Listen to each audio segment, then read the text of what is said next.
I think if you look back 10 years, obviously the interest in safety and the awareness of safety started off as very much a physical thing, flak jackets, armoured cars and so on.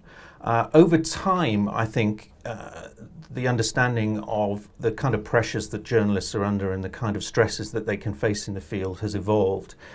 And in the last 10 years, I think we've become a little more comfortable about talking about psychological trauma.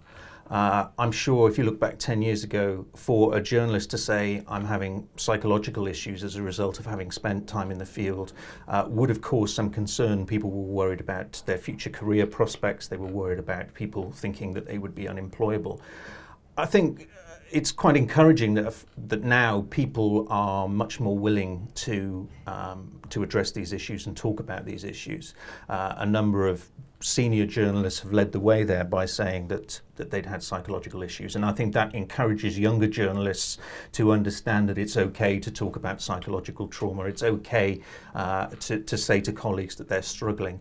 I think where we're still lacking, though, is it's one thing to admit to having a problem, and that's an important first step. But I think where we're still got work to do is treating that trauma.